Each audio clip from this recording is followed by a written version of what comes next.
How you doing today?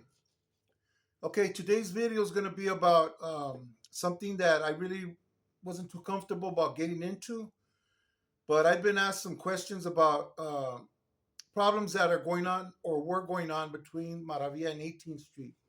But rather than to get into that, I'm going to give two separate stories, and both stories don't give glory to 18th Street or to Maravilla. It's just letting you know that both are very, very powerful entities, and especially in prison, they hold a lot of weight because of the amount of people they have. I had a comment that being from Maravilla doesn't make us any better. No, it doesn't. We're just like everybody else. We're all the same. That's not even a point to discuss. But just to let you know how things can go in prison when there's violence involved, it's a much different level than on the street. Everything's much more serious, and usually it's a fight for your life. It's a fight to take somebody's win. No, it's nothing petty when you're engaged in prison. Before I continue, I just want to mention we hit that 1,000. Thank you, everybody who subscribed to my channel. I really appreciate you guys, and without you guys, I wouldn't have made it to that first milestone. Thank you very much. I appreciate you. Those of you who haven't joined, if you can, please hit that subscribe button, that like button, that notification bell. Of course, there's no charge. There's no cost related to it, but it does help me out quite a bit. So if you can do those three actions, it would really be appreciated. Okay.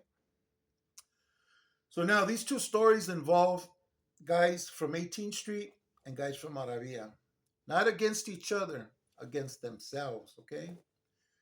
Now, when I was on Ironwood, it was a 3 yard. Somebody said to mention what level it was. It was a 3 yard, still a 3 yard, and it's still rocking and rolling more than before. Anyways, the story is this: I had a friend, okay, that I used to hang around with from 18th Street. We'd walk the yard, we'd cut it up, we'd make food together, we'd eat together, we shared wine together, and we had a lot of good times together. I'm going to refer to this guy as V. All right, and he had a relative there, relative through I think this other guy was dating his prima or something. That's the relationship that they had, right? Well, one day I got out of the shower. It was yard recall, and V walked in. The other guy was sitting on the tables drawing, or writing something, and I had something to give to V, right? So I walked over to him to talk to him, but like he didn't have time to talk to me, man. I was tripping. I said, "Man, what's wrong, dude?" He says, "Man, I'm gonna fuck this dude up right now." And I go, "What's going on, man? Like, what's up?" He goes, "Nah, just kick back, just kick back." And before I knew it, he took like about three fast steps, grabbed dude, turned him around, and booked him on the neck, and around some other area in this vicinity right here, right?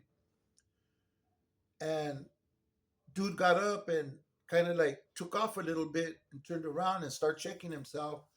And V took off up the stairs to go to his cell. It was yard recall, right? So we all took it into our cells. I still didn't know what was going on. Okay, I wasn't privy to what was happening. I don't know if it was sanctioned or not, or if this was something personal with V. Whatever it was none of my business. I wasn't talked to about it, so I had nothing to do with it, and I had planned to keep it that way. I had planned to keep it that way. So we're getting ready for chow now. Okay, they're gonna release us to go and eat, right? Obviously, something's gonna jump. It's not gonna be left alone like that, right? So when the doors start cracking open for chow, I walked over to my door, and by the V was like around 3 cells down from me. He was right on the corner on my row of cells. and the other guy was all the way at the other end, right on the very last cell in the building. Well, by the time I made it to the door, V's taking off right by my cell. You know, he didn't see me. You know, he was on a mission. He was on his own trip. But I seen him, and I told myself, hey, you know what? These fools are gonna get off right now, man. Sure enough, the other guy was coming down from his cell, headed right towards V, and they met up somewhere in the middle, man, and just started getting busy. Both of them are strapped. They both have weapons, and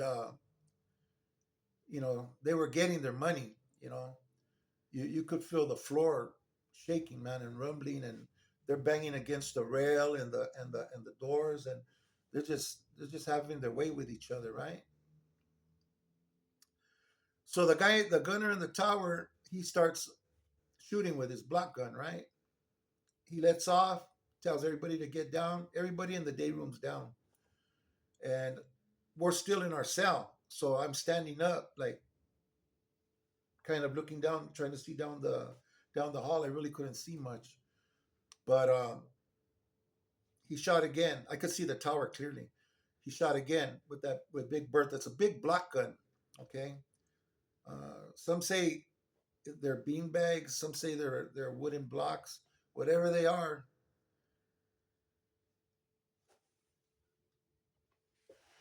whatever they are, when they hit you, they feel like a piece of wood.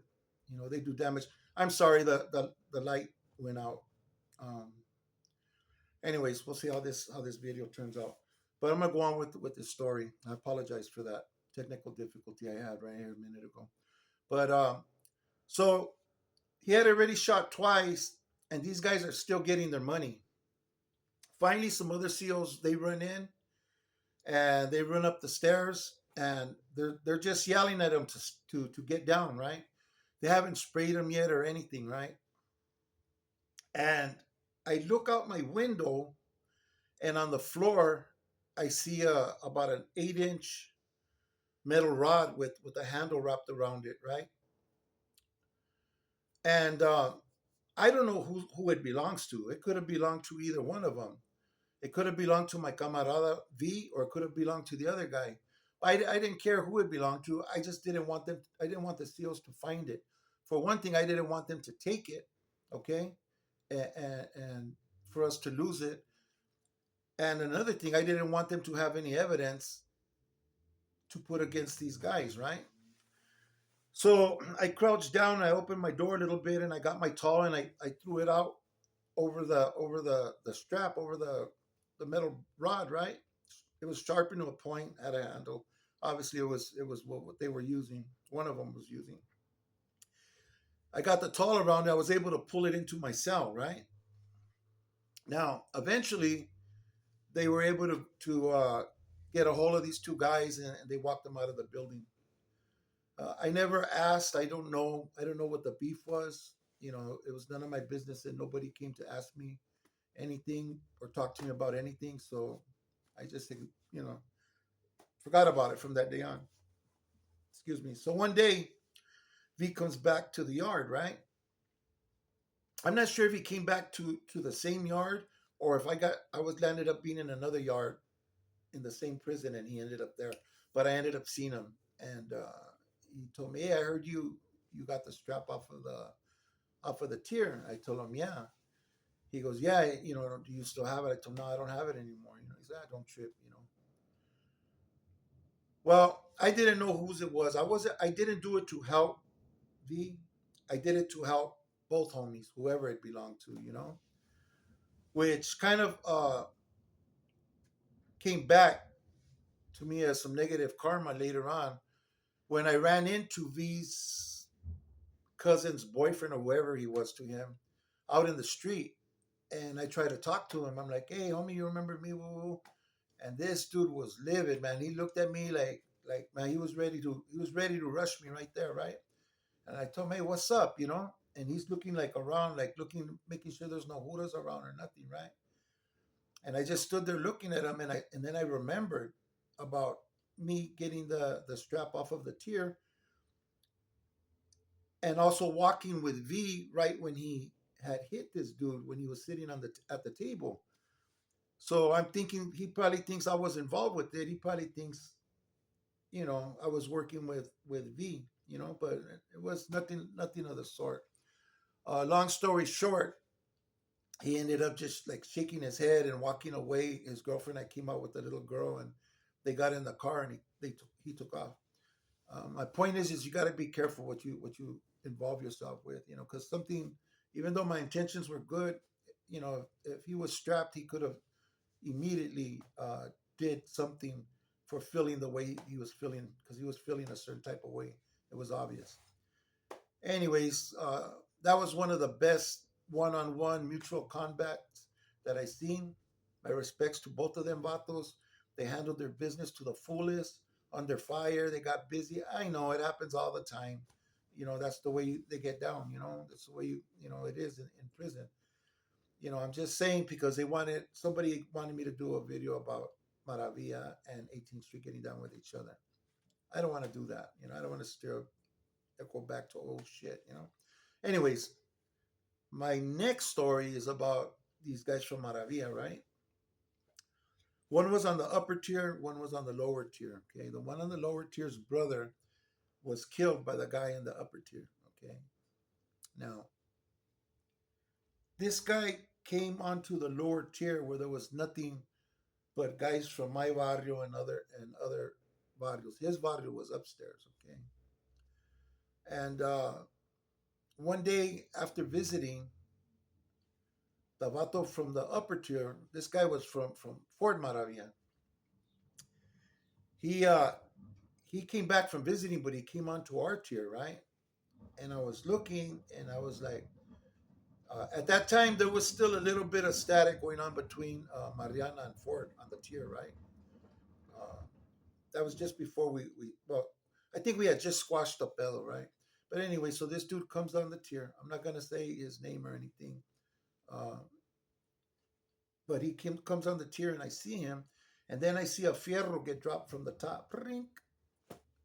Homeboy gets it, and he goes over to this dude, another guy from Ford that was downstairs, goes to a cell, and the officer's looking at him, and he's waving at the officer, hey, right here, cell, whatever cell he was in, cell 5. This is my cell, man. Crack the door. So the officer, thinking that that's where he belongs, cracks the door and goes in. Uh, Not even a minute later, you could hear the thumping and banging and the shuffling in the cell, and you could hear a piece of fierro hit the ground. Somebody dropped like a pipe or something, Uh, I never was able to see what it was, but anyways, you hear it clinging on the floor, and then you could hear it getting kicked around in the cell, right? And they were making a lot of noise. There was a lot of noise coming out of that cell. So everybody started singing this corrido that we used to sing on the tiers called the Corrido de Maravilla. Everybody started singing it, right? But it was a trip because nobody was really singing it that powerful, not that loud. It was kind of like a different tone in the song, and the undertone of the corrido was these guys getting down, man, the chingazos and the putazos and the pipa banging around, and these guys went at it for a long, long time. Finally, I guess one of the officers caught wind and came walking down, and they're still getting down, and he walks up to the cell and he sees them getting down. He tries yelling at them, telling them to break it up or whatever. They're still getting busy. And he goes back out, and they're still getting busy, man. It was a long fight, much longer than the one that happened when we were in Ironwood, when they were shooting at the homies with the block gun, right? It's different when you're in a cell and you're isolated, it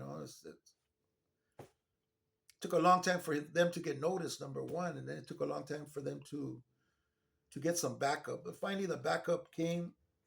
Uh, they went in the cell. They took both guys out. Both of them were just covered with blood, drenched with blood, man. it was a bad deal, man. It went down, it went down ugly. And later on, when they released for showers, I walked by that cell, and there was so much blood on the walls, on the bed, on the floor. Blood everywhere. It was puddles and splatters and drips, and yeah, man, they got off hard. Um, you know, it is what it is. That's the way they do it. You go to prison, you go to jail.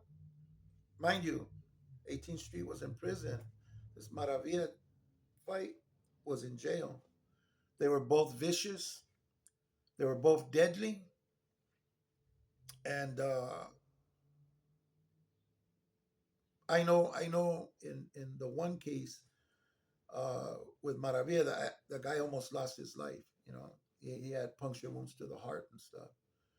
And things get very serious. So it's a dangerous place. I know a lot of youngsters think they got the heart and everything, but trust me, you're gonna be heart checked in there.